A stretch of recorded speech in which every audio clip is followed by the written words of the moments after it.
Okay, good morning everyone. Yeah. So we are just going to go through some of the things that we've already discussed in the last class. This is regarding the acquisition of language, which is a process which takes place in infants. So we'll be quickly going through certain characteristics of language acquisition, the requirements that a child has to fulfill in order for him or her to acquire language in the natural way. So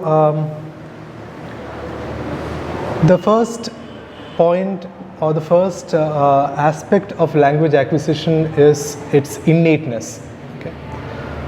So by innateness we mean the inborn capacity to receive linguistic input. Okay. So all children are born with an innate capacity to listen to the linguistic input from their surroundings, from their environment, and use this as a sort of instruction set which they codify into their linguistic ability later on in life. Okay. So what is unique about this innateness is that it happens without overt instruction. That is, nobody teaches children how to speak. They are like a sponge which naturally absorbs the water from its surrounding area, right? So all children are capable of absorbing natural linguistic input from their environment and then later codifying it into language. Okay. So irrespective of where the children are born, whether they are from India or China or Japan or any other linguistic community, this is not a capacity which is limited to certain communities or linguistic regions. It is there for all children universally across the world. Right? So there is an innate predisposition in the human infant to acquire language. But however, we should take care to note that inborn capacity is not a sufficient requirement for language acquisition. It is not just enough that a child is naturally capable of acquiring language. There is need for input. Okay. So there is a case study that we usually discuss in this context. It is about a child who was abused by her parents, and basically she was kept as a prisoner for the entire early 13 years of her life. She was deprived of any sort of instruction, linguistic as well as social. So she was simply confined to a room and she was made to stay there without making sounds. So this case of a girl called Jeannie, it tells us about what happens when a child is denied input during the crucial period of language acquisition. So if you are denied the input, then your language organ is not able to process anything. Basically it shuts down. So there is a window during which that language organ is ready to acquire input. If input is not given in that particular window, then it shuts down and it cannot be reopened, or it cannot be later input is not enough for it to work. Okay.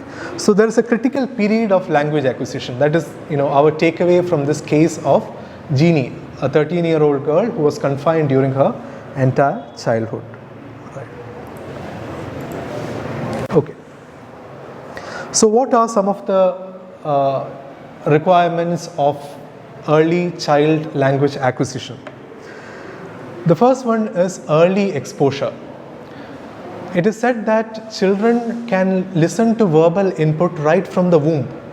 So we have mythical stories about certain characters listening to instruction from the womb itself and then using that later when they are born. So there is some scientific truth to that. Children are able to hear because skin and the body tissue is not a perfect isolator of noise. It can get in, right? So listening to their parents speak is it is something that begins even before birth, right? And then it continues after birth as well. So that is early exposure. The second one is cultural transmission. Right?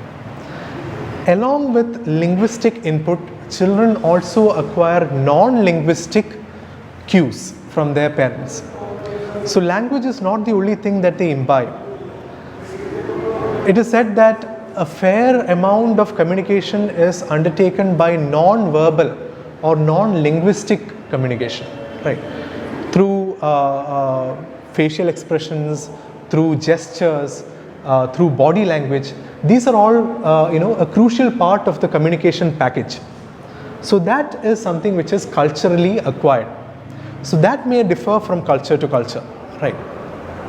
Then, of course, you should have the child should also have the physical ability to send and receive linguistic input. That is why we, if you have a deaf and dumb child, the language which that child acquires is not the same as the language that a normal child acquires.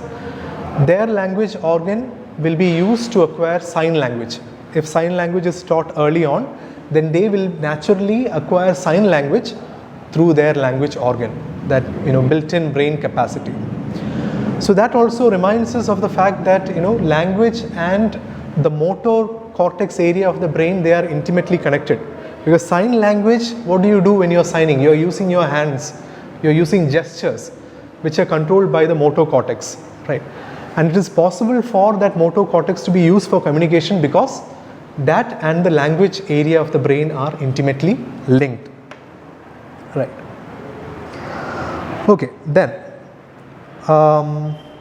the opportunity to interact with others through language. Sometimes we say that you can learn a language simply by watching television in that language, right? But that is not something which has been proved by linguistic studies, because television is it is not an interactive medium. Right. You can listen, but you cannot, contribute. You cannot produce language.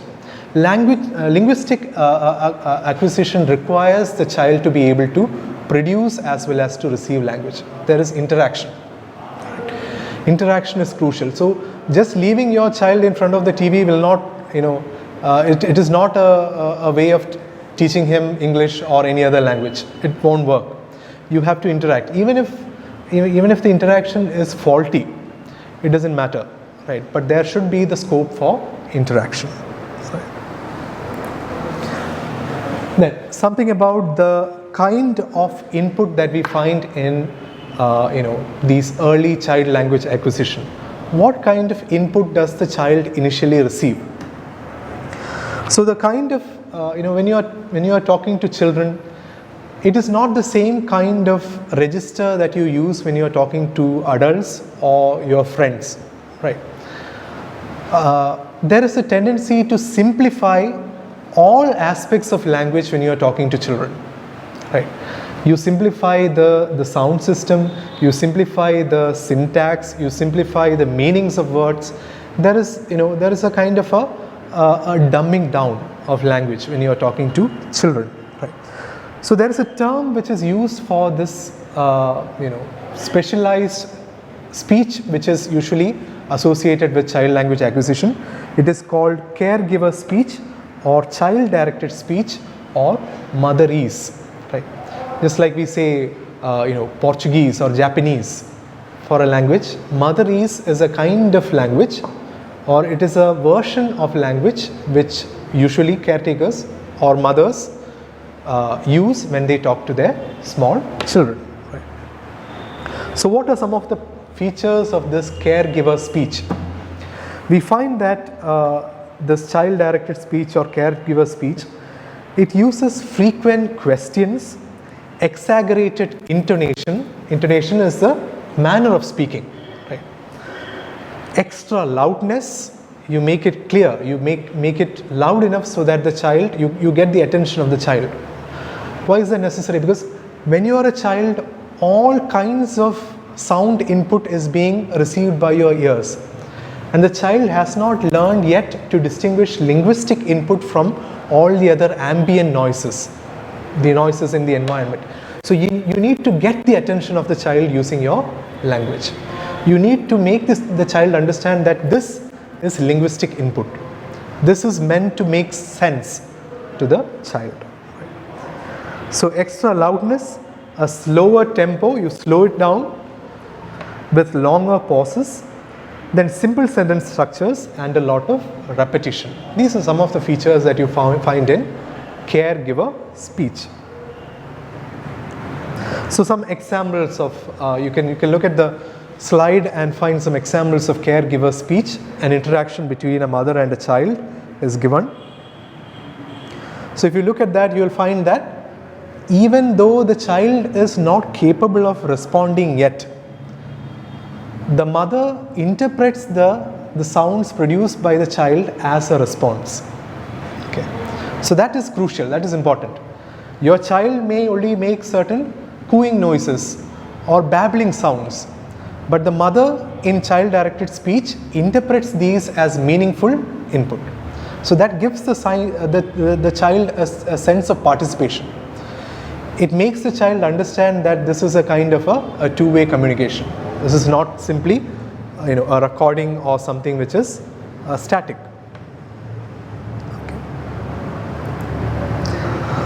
Okay. Now, coming to the actual schedule of acquisition, there are certain steps that are necessary for a child to acquire language. So this starts from birth itself and it continues till the child is about 3 to 4 years old. Okay. So by that time, by 4 years old, the child has understood all the basic features of how to speak in a language. So remember, this is the native language or the mother tongue that we are speaking about. Second language acquisition happens after this. Okay. So nowadays there's a frequent tendency to cram language studies into the early childhood years. Even in LKG, you find the child being taught English, Malayalam, Hindi. This is not recommended by linguists. They say that the first 4 years of life should be devoted to the acquisition of the mother tongue. You have to acquire your own mother tongue first, and that gives you a kind of a platform on which further linguistic skills can be built. Okay. I think we have time to just quickly go through this acquisition schedule. Let us just look at the overview of this. We will come to the details of this acquisition schedule in a later class. Okay. So you can just look at the stages. The first stage starts from early infancy. The child listens and processes what they hear. Even at 1 month of age, they are able to distinguish between sounds.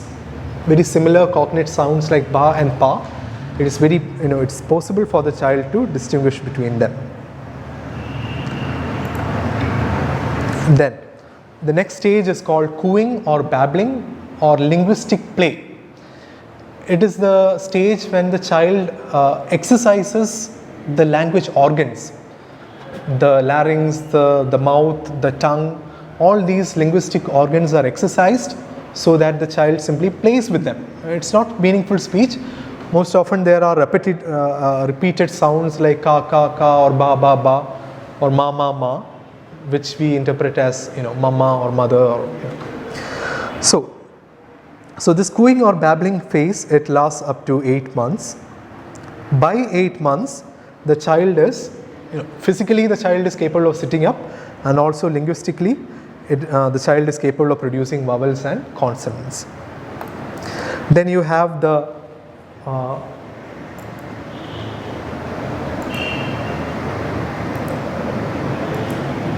one word stage. The one word stage is also called the holophrastic stage, where children speak or they convey the meaning of what they want to say using a single word. Okay, so sometimes the whole sentence, mommy, I want that toy which is on the top shelf, may be compressed into a single word, toy. It could be, it could be accompanied by pointing or some other kind of signaling, but the entire linguistic function is compressed into a single word. This is followed by telegraphic speech, which is speech without the syntactic elements, without grammar. Okay. So the child usually uses simply verbs and nouns without any kind of adjectives or adverbs or participles or any of the other complex grammar. Right. So, this till the acquisition of telegraphic speech, this covers the basics of child language acquisition. We can take up each of these stages in a later class and maybe explain it further. Okay.